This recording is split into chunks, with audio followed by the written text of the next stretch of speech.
Hey everyone, welcome to another First Impressions video. Today we're going to be discussing Undead Unluck.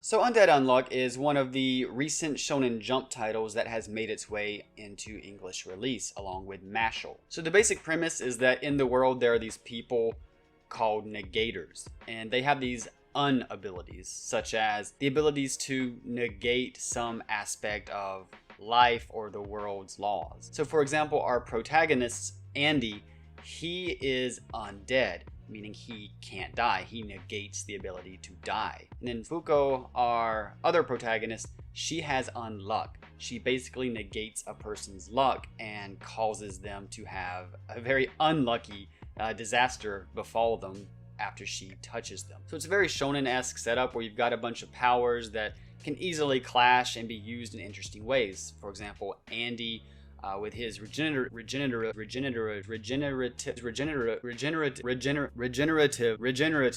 abilities, he's able to launch off parts of his body. He has like a finger that's only dangling half off, and then when he tries to regenerate at a very super speed, the dangling part of his finger blasts off like a bullet, which is honestly a pretty cool application of regenerative power or a zombie power. Essentially, Andy's been hunted by the other negators for a while to be used as an experiment, and he has been captured in the past but escaped.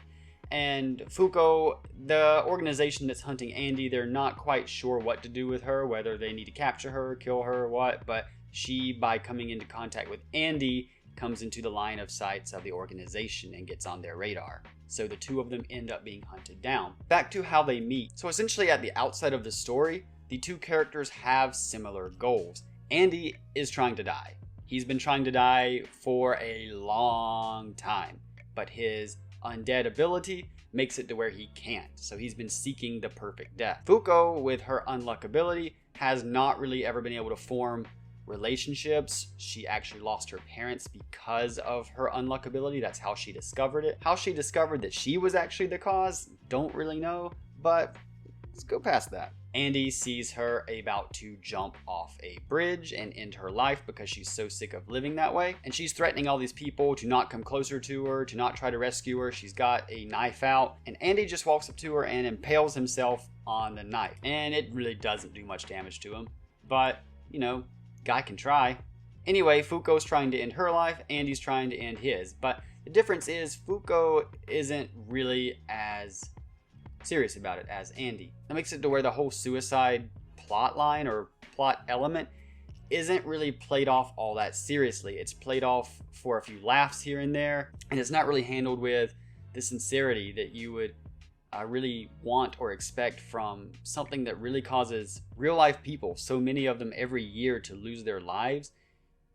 It's not handled with that sincerity that you would really expect something with that kind of gravity to have. Compare it to something like Zom 100, which I talked about in a previous video, which I felt like dealt with it very adeptly for the tone of the manga overall. I felt like it did a fantastic job of really illustrating how suicidal thoughts can really get inside your head. This series doesn't really treat its topics with that gravity, and that for me rubbed me the wrong way a bit, but I'm trying to look past that as best I can to get to the story element. So Fuko and Andy early on learned that the organization hunting them is actually comprised of a set number of members. There are 10 seats, and if any of those seats become vacated, then Andy and Fuko can gain those seats on the organization and not be hunted. It doesn't make a lot of sense just put out how it's given to us in the manga. It feels really contrived, because for them to just suddenly go from being hunted to accepted in the organization just because some seats opened up,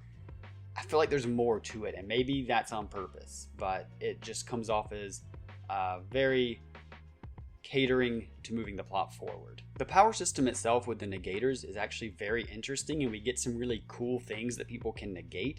The problem being there's no real power structure or system to these negation abilities. And now I will say I have heard people say that changes around the 10 to 12 chapter mark, so I'm going to give it until at least the end of volume 2 to really have an opinion about the power system.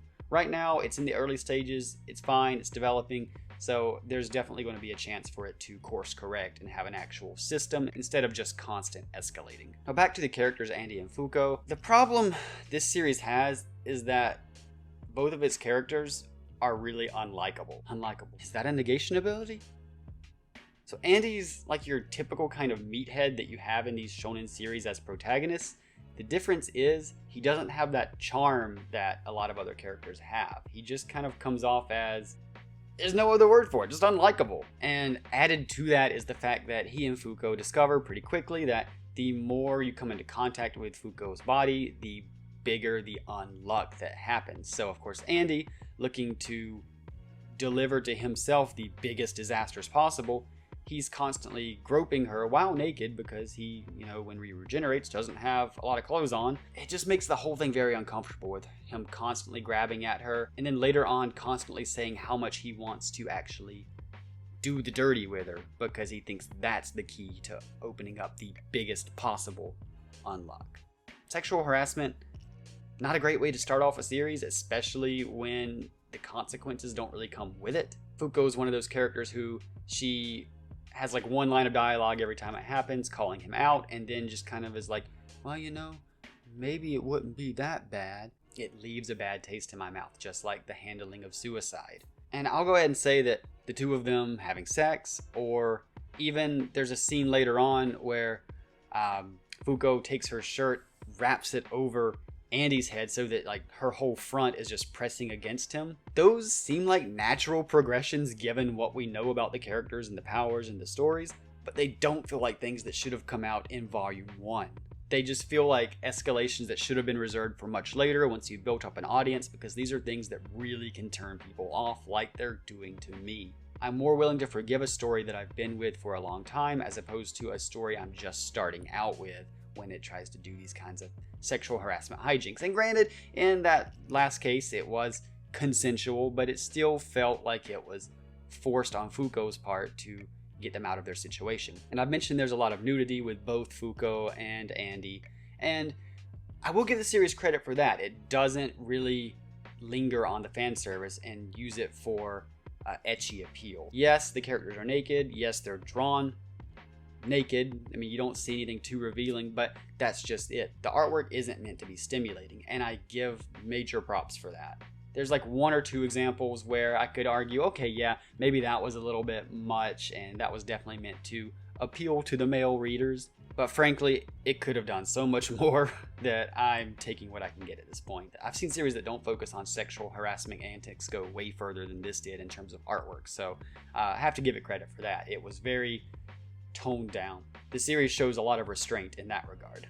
The artwork itself can also be a little difficult to follow at times, especially when you constantly have the two characters wrapped around each other, so it's sometimes difficult to tell whose limb is whose. Now, this isn't all to say that I have hated Undead Unluck. It's very middle of the road for me right now. I had a good enough time reading it, but I've definitely had a lot better first impressions from Shonen Jump series. I'm willing right now to stick around and see how the battles turn out and see if Andy and Fuko get any better, and to see if what I heard about the series really changing course and going in a drastically improved direction in just a few more chapters, to see if that's really true. So I'm gonna hopefully hang around until at least volume 2's end or even volume 3, and then I'll make a decision about whether to continue on with this series. So if you aren't super turned off by the sexual antics or the way suicide was handled, then you're probably gonna like Undead Unluck well enough okay, because pretty much everything else about it is shonen.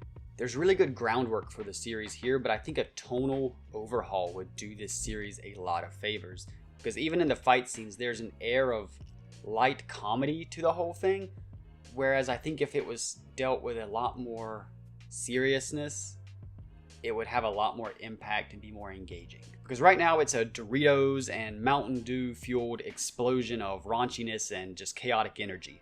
But I think knowing what we do about our protagonists' backstories, what their goals are, and the emotional high points they've already reached in Volume 1, this series would be fantastic as a serious drama. And I really hope that that's part of the change that's going to be coming from, again, what I've heard from people say. It's just too bad that right now the series seems unwilling to take its foot off of the gas pedal, because it's going at full throttle without really giving us a time to stop, get to know our characters, and get to know the world and situation. It's just been one fight after fight after fight. Sexual harassment after sexual harassment after sexual harassment. So that does it for Yoshifumi Tozuka's Undead Unluck. Let me know in the comments below if you've read this and what your thoughts are on it, if I'm being a little bit too harsh on it, or if I'm not being harsh enough. Thanks for joining me. Catch you next time.